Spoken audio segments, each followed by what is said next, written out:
Queridos hermanos, amigos, una vez más sean bienvenidos en la continuación del estudio de este importante curso bíblico, el último llamado de misericordia. De misericordia, el llamado de misericordia para el mundo y también para la iglesia.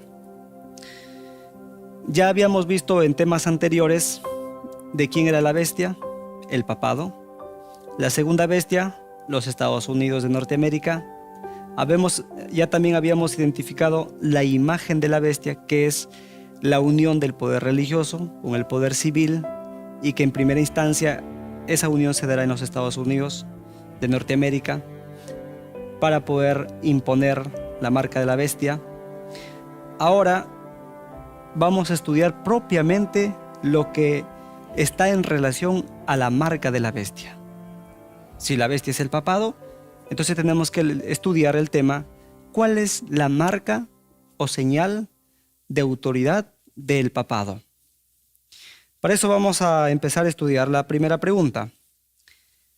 ¿Qué es una marca o señal? Tenemos los textos bíblicos en Génesis capítulo 4, versículo 15, dice así: Entonces Jehová puso señal en Caín para que no lo matase cualquiera que lo encontrase o que lo hallara. Entonces aquí encontramos, queridos hermanos, que a Caín se le colocó una señal, una distinción, para que cualquier persona que en el camino lo pudiera encontrar supiera que él fue el quien mató a su hermano Abel, y la orden era de que nadie lo matara. Segundo, Romanos capítulo 4, versículo 11, dice: Y recibió la circuncisión como señal, como sello de la justicia, de la fe que tuvo, estando aún incircunciso. Estamos hablando del padre de la fe, de Abraham. Cuando fue llamado por Dios y él creyó a Dios, entonces Abraham recibió de parte de Dios una señal, fue la circuncisión. Y la circuncisión era un procedimiento quirúrgico, físico, y que eso lo recibió Abraham como señal que determinaba que él pertenecía a Dios, que él creía en Dios, a diferencia de otras personas que no creían en Dios. Para poder también corroborar esto, podemos ver nosotros en la actualidad, en el mundo actual, se suele colocar una marca en los artefactos, en los animales, ¿no? En los animales, para determinar a quién pertenece dicho animal, se le colocaba un fierro caldeado en la piel del animal. Ese fierro pues quemaba sus pelitos y quedaba estampado las iniciales del dueño de ese animal. De manera que en cualquier momento que se podía extraviar el animal, ya sabían a quién pertenecía, por esa marca, por esa señal que había sido colocada. Entonces acá nosotros vemos que una señal, de acuerdo a estas características que estudiamos en los textos bíblicos, es un distintivo visible, ya sea en humanos, en ángeles, en cosas, en artefactos, en animales, que le da sentido de pertenencia, que le da sentido de propiedad, de a quién pertenece eso. Entonces nosotros como seres humanos también tenemos una señal, que eso lo vamos a estudiar en este importante estudio. Pero la bestia, que es Roma, también tiene una marca con la cual va a marcar a las personas que le quieran seguir, que le quieran adorar. Y esa marca, pues obviamente, es la señal de autoridad de la Iglesia Católica. Tenemos la segunda pregunta. ¿A qué bestia de la profecía le pertenece la marca?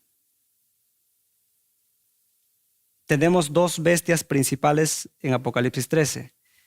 La primera bestia, con 7 cabezas y 10 cuernos, y la segunda bestia, con cuernos semejantes a las de un cordero, en el Apocalipsis 13. ¿A cuál de estas dos bestias pertenecerá la marca? Apocalipsis capítulo 13, versículo 16 al 17 dice que la segunda bestia, es decir, los Estados Unidos, como ya habíamos identificado a la segunda bestia con los Estados Unidos, hacía que todos, pequeños y grandes, ricos y pobres, libres y esclavos, se les pusiese una marca en la mano derecha o en la frente, y que ninguno pudiese comprar ni vender, sino el que tuviese la marca o el nombre de la bestia,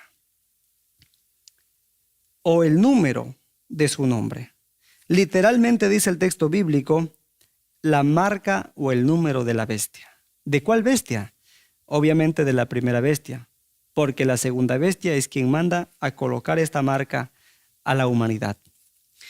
Y claramente entendemos que la bestia a la cual se está refiriendo este pasaje bíblico es esa señal de autoridad que coloca la bestia que sube del mar, la primera bestia.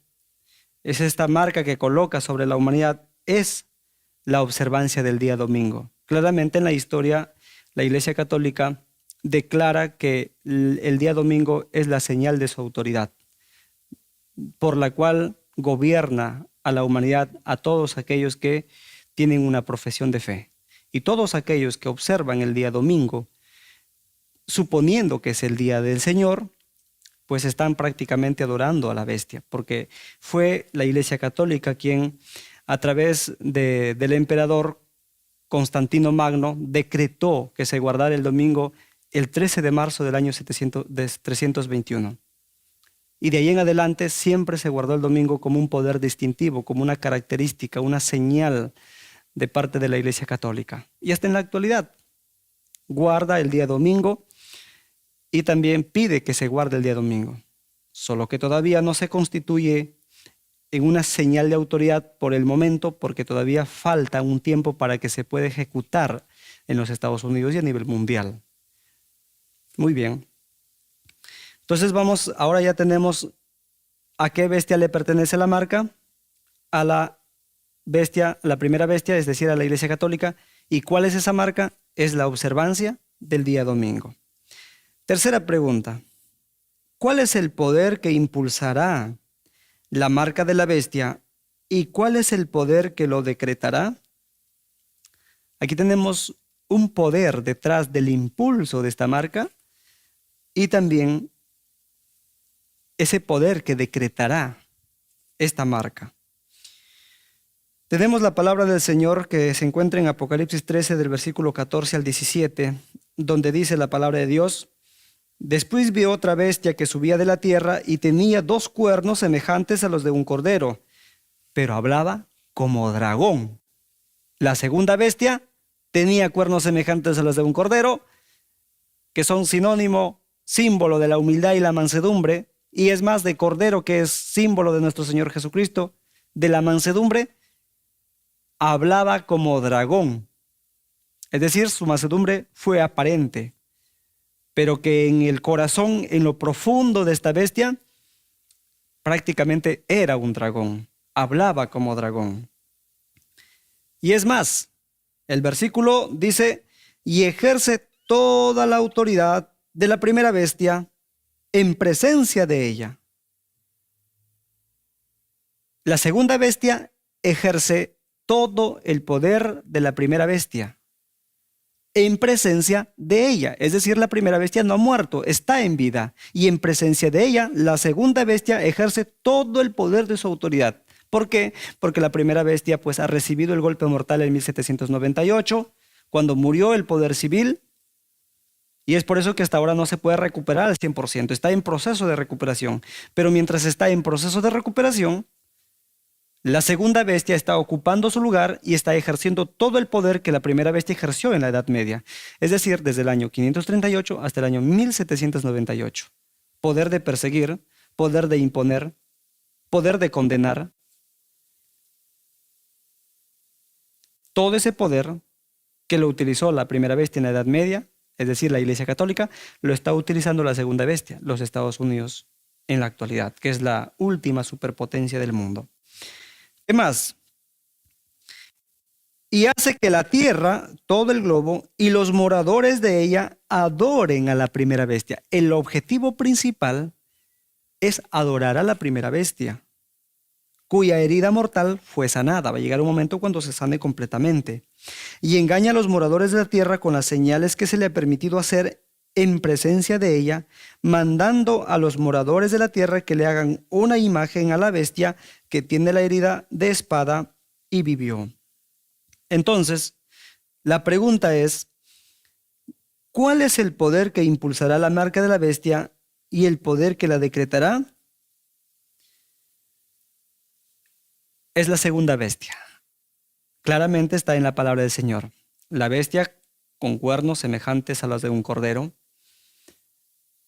que después de ser una bestia semejante a un cordero, cuernos de cordero, prácticamente se convierte en una imagen de la bestia, porque sucede la unión, la fusión del poder religioso con el poder civil. Falso protestantismo con el poder civil de los Estados Unidos se unirán y ambos se convierten en la imagen de la bestia y hacen que se decrete la ley dominical en Estados Unidos y a nivel del mundo, cuyo propósito principal es adorar a la primera bestia, es decir, al papado, porque el papado no ha muerto, el papado va a volver a tomar el poder. ¿Quién le permitirá recuperar ese poder? Los Estados Unidos y el falso protestantismo. Claramente lo dice la palabra del Señor. Entonces los Estados Unidos está detrás, está impulsando y está quien lo decretará.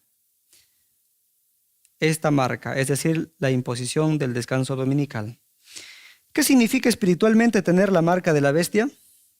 Espiritualmente, ¿qué significa?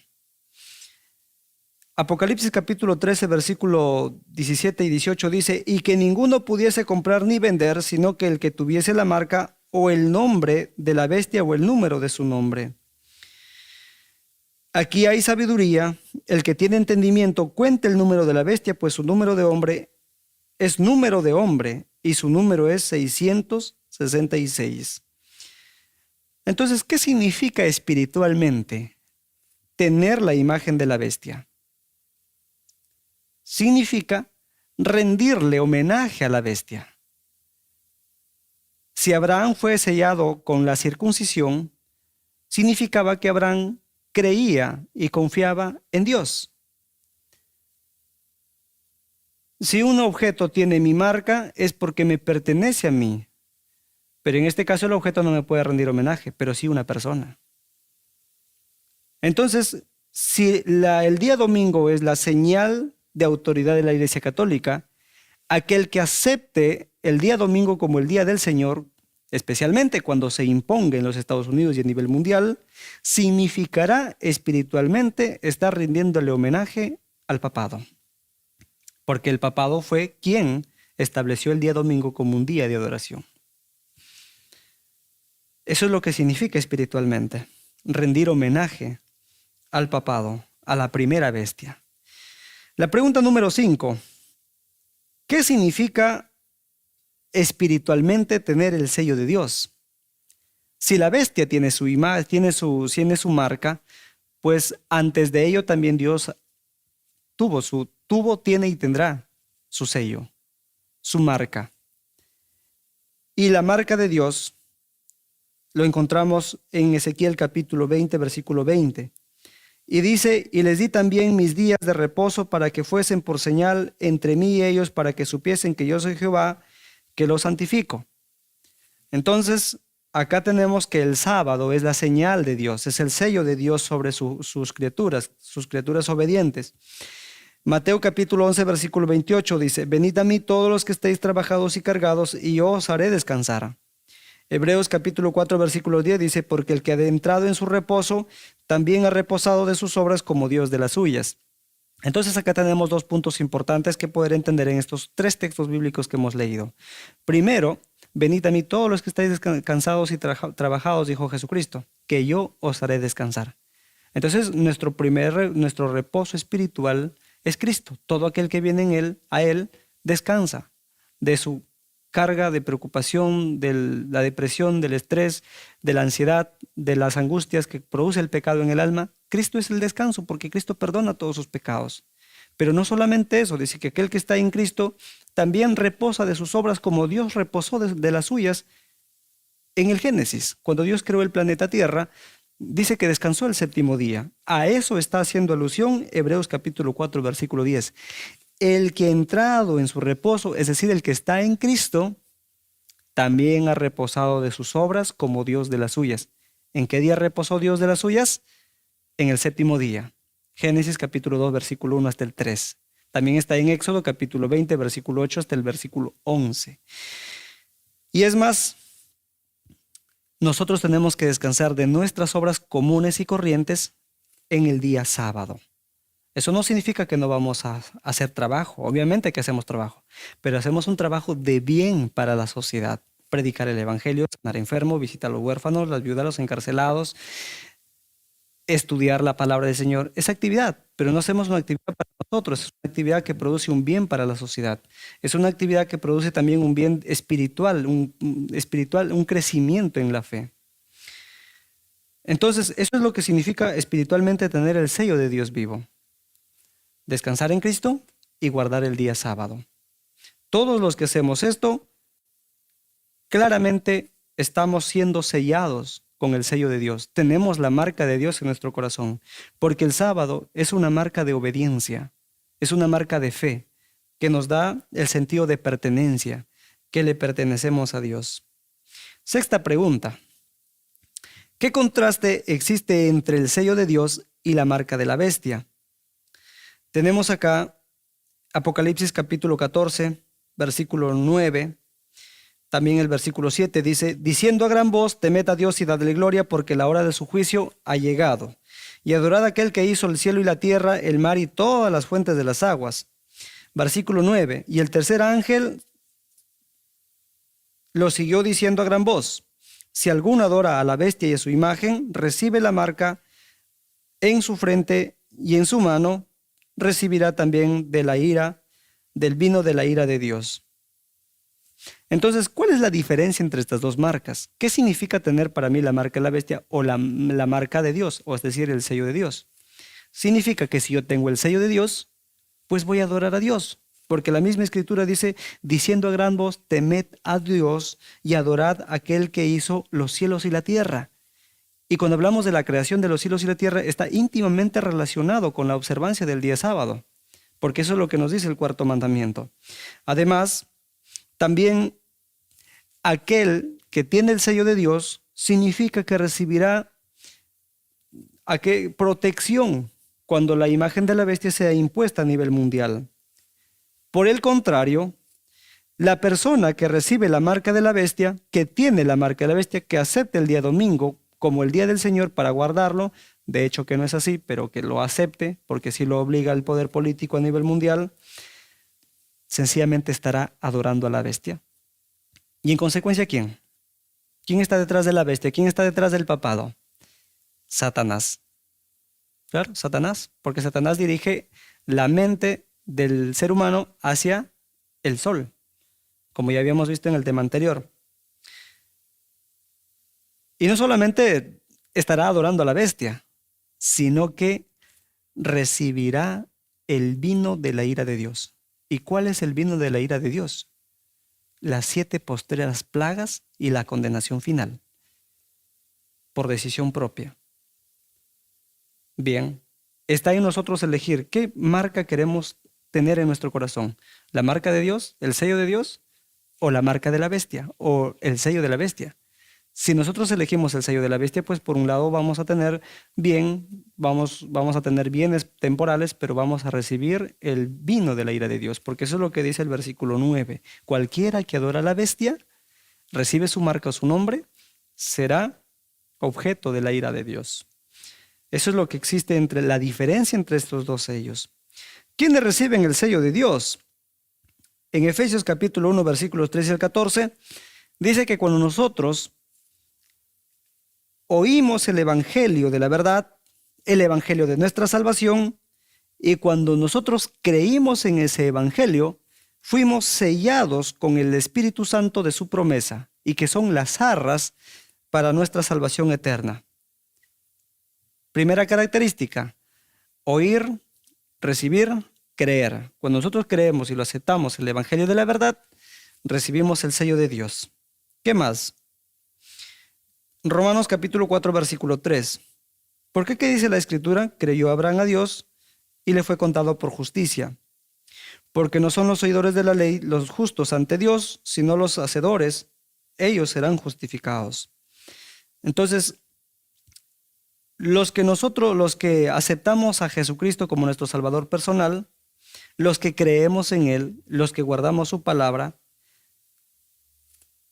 vamos a recibir el sello de Dios. Dos pasos importantes. Creemos en Jesucristo para el perdón de nuestros pecados, Él justifica nuestra vida. Y segundo punto, practicamos la santificación. Es decir, guardamos los mandamientos de Dios y tenemos la fe de Jesús de acuerdo a Apocalipsis 14:12. Serán los que reciban el sello del Dios vivo. Vamos a pasar a la octava pregunta. ¿Qué pretexto usará la Iglesia Católica, la bestia, para justificar la imposición de la ley dominical? Tenemos un incidente histórico que está registrado en Primera de Reyes, capítulo 18, versículos 17 al 18. Cuando Acab vio a Elías, le dijo: ¿eres tú el que turbas a Israel? Y Elías le respondió: yo no he turbado a Israel, rey. No, yo no lo he hecho. Sino tú y la casa de tu padre, dejando los mandamientos de Jehová y siguiendo a los Baales. Esa fue la réplica de Elías ante la acusación del rey Acab. ¿Qué es lo que había pasado? 3 años y medio no había caído lluvia sobre la tierra. Todos los valles verdes, los bosques se habían secado y el pueblo de Israel estaba turbado. Pero no era porque Elías había profetizado que tenía que suceder eso, sino porque Dios quería darle una lección al pueblo de Israel de que no eran los Baales quien bendecían al pueblo, sino la lluvia venía de él. Porque los profetas falsos habían enseñado que las lluvias, la tierra producía por bendición de los Baales, porque eso enseñaba Jezabel. Entonces Dios dijo: yo les voy a dar una lección, no es los Baales quien bendice a la tierra, sino soy yo. Por eso es que voy a decretar que no lloverá sobre la tierra por 3 años y 6 meses. Y el pueblo de Dios en ese tiempo se sintió turbado y dijeron: Elías es el causante. Porque él dijo: no lloverá. Entonces busquémoslo a Elías para matarlo. Y efectivamente, Acab con su primer ministro comenzaron a buscarlo por toda la tierra, pero no lo encontraban. Y de pronto Elías se presenta ante Acab. Y cuando se encuentran de tú a tú, frente a frente en el camino, Acab le dice: ¿eres tú el que turbas a Israel? Y Elías le dice: Señor, yo no soy. Eres tú y tu casa, por haber dejado a Jehová con tus pecados, los que turbas a Israel, porque por causa de tus pecados, Dios ha traído este juicio sobre Israel. Esa será la misma excusa, será el mismo argumento que utilice el papado y los Estados Unidos para perseguir a los hijos de Dios. Hay otros textos bíblicos que se encuentran en Esther capítulo 3 versículo 8 de Amán, cuando quiso matar a Mardoqueo, a Esther y a todos los israelitas, a todos los judíos que se encontraban en Media y Persia. Entonces, las calamidades que están pasando en la tierra en la actualidad, el hambre, las pestes, los desastres naturales, el calentamiento global, la inseguridad social, la delincuencia, las violencias, la inestabilidad política, social, económica, todo esto está subiendo a una escala sin precedentes. Por más que el mundo quiera instrumentalizar políticas de control, no lo puede. Por más que un presidente, un dirigente influyente diga: vamos a terminar con todo esto a tal año, jamás, no lo va a poder. Porque escrito está y se tiene que cumplir. Entonces llegará un punto donde todo esto va a querer desbordarse y la única forma de cómo poder controlar será el argumento: hay que imponer una ley que se guarde el domingo. Porque esto nos pone en relación con la naturaleza y con Dios, porque el día de Dios es el domingo, porque es el día de resurrección. Pero no solamente nos pone en conexión de Dios, sino con la madre naturaleza, porque estamos descansando al no trabajar en domingo. Y los culpables serán aquellos que no quieran obedecer esa ley. ¿Y quiénes serán? Pues los hijos de Dios, los que no quieran obedecer la imposición del descanso dominical. Lo mismo sucederá, la historia se repetirá como sucedió con Elías, con Esther, con Mardoqueo, y dirán, ¿tú eres el que perturbas a Israel? ¿Tú eres el que estás trayendo la hambruna, la inseguridad social, la inseguridad política? ¿Tú eres todo esto? ¿Por tu causa está viniendo todo esto? Entonces, la decisión será matarlos, perseguirlos, para que se dobleguen sí o sí. Esa será la excusa que utilizará el catolicismo, el falso protestantismo, el poder político de los Estados Unidos y todas las autoridades del mundo, porque así está profetizado. ¿Cuándo cobrará vigencia la marca de la bestia? Aquí valga la importancia aclarar de que en la actualidad el domingo no constituye la marca de la bestia. Es la señal de autoridad para el catolicismo que funcionó en un tiempo en la Edad Media, pero que en la actualidad como que está en jaque, porque la herida mortal que sufrió la bestia está en proceso de sanación. Entonces, cuando se llegue a sanar completamente, cobrará vigencia la marca de la bestia. Será impuesta. Cuando sea impuesta a nivel mundial, empezando en los Estados Unidos de Norteamérica, la marca de la bestia estará vigente. Y estará vigente hasta cuando termine el tiempo de gracia, hasta cuando nuestro Señor Jesucristo venga por segunda vez. Entonces, en la actualidad, muchas personas pueden estar guardando el domingo, son fieles al Señor, todavía no han recibido la luz del sábado, pero que todavía permanecen ahí, que Dios los considera como hijos fieles, pero cuando reciban la luz de la verdad, saldrán de ese lugar y guardarán el sábado, el día del Señor. Entonces, cobrará vigencia cuando se dicte la ley dominical en los Estados Unidos. El tiempo no lo sabemos. Pregunta número 10. ¿En qué momento los seres humanos recibirán la marca de la bestia? Recibirán cuando, acá está, vamos a ver, Juan 3:19 dice, y esta es la condenación, que la luz vino al mundo y los hombres amaron más las tinieblas que la luz porque sus obras eran malas. Aquí viene algo muy importante que pesa sobre nosotros. Es la responsabilidad de predicar el evangelio. Cuando se dicte esta ley a nivel mundial, en los Estados Unidos y a nivel mundial, los cristianos verdaderos se verán impulsados a predicar la luz de la verdad, el fuerte pregón, el día sábado, en relación con la justificación por la fe.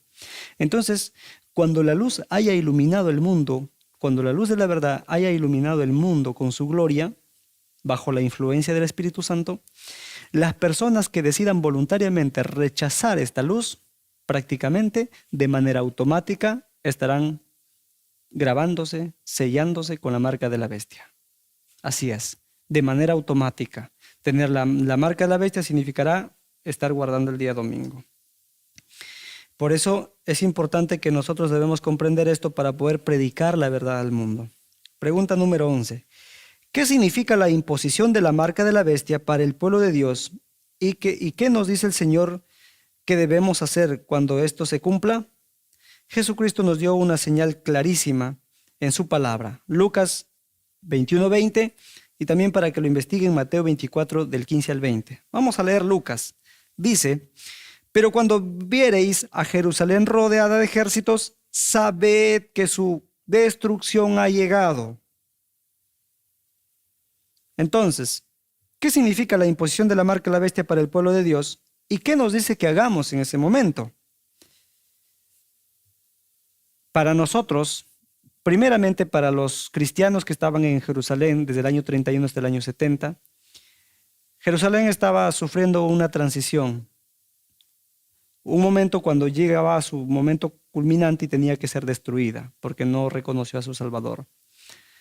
Entonces, llegó un momento en el año 66 cuando Roma atacó a Jerusalén con el gobernador Cestio Galo, pero el gobernador Cestio Galo, después de haber rodeado la ciudad de Jerusalén, declaró su retirada de manera inesperada y la puerta del muro de Jerusalén quedó abierta. Y al quedar abierta esa puerta, los cristianos habían atendido claramente a la orden, a la advertencia de Dios que les dijo, cuando ustedes viereis a Jerusalén rodeada de ejércitos, sabed que ha llegado el momento. Así que los que estén en Jerusalén huyan a los montes, a Judea, hasta diferentes lugares. No, si es que alguien está en la azotea, no baje a tomar la capa, tiene que huir. Y cuando la puerta, ese cumplimiento se dio cuando la puerta estuvo abierta. O sea, los judíos salieron detrás de los romanos para perseguirlos y se olvidaron la puerta abierta. Y fue el único momento que los cristianos pues utilizaron, aprovecharon para huir de la persecución y la destrucción. Ahora, para nosotros, ¿qué significa para nosotros la marca de la bestia?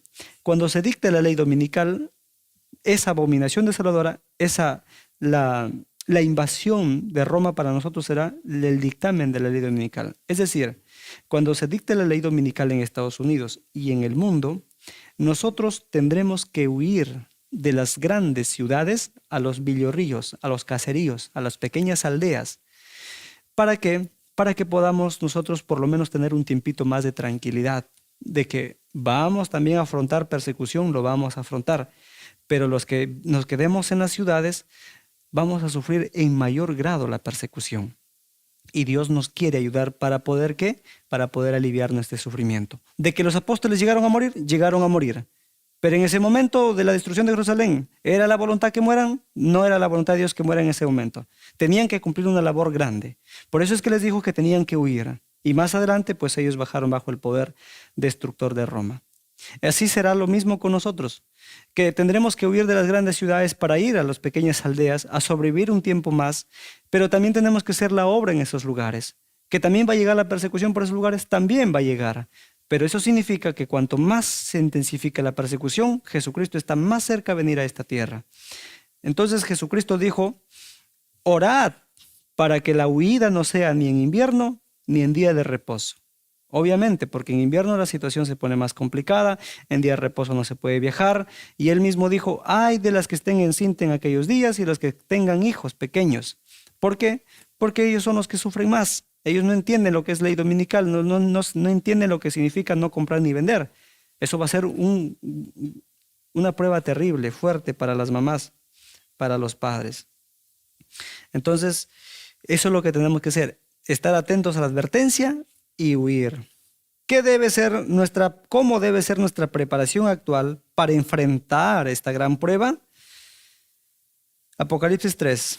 Por cuanto has guardado la palabra de mi paciencia, yo también te guardaré de la hora de prueba que ha de venir sobre el mundo entero para probar a los que moran sobre la tierra. Queridos hermanos, esto es un asunto de fe. Es un asunto de fe. Por eso bien dice la palabra del Señor, el justo vivirá por fe. Creer a la palabra de Dios es más que suficiente para huir, para hacer caso de la advertencia de Dios. Porque si esperamos tener todas las comodidades y provisiones para huir, posiblemente no lo logremos. Posiblemente esas propiedades nos aplasten como una montaña y no podremos deshacernos como la mujer de Lot en Sodoma y Gomorra. Por eso es que Jesucristo dice claramente acá, por cuanto has oído la voz de mi paciencia, has guardado la palabra de mi paciencia, y yo también te guardaré de la hora de prueba que ha de sobrevenir al mundo. Dios no nos olvidará en ese momento, de manera milagrosa nos va a proteger hasta que Él venga por segunda vez. Por eso, ¿cómo debe ser nuestra preparación?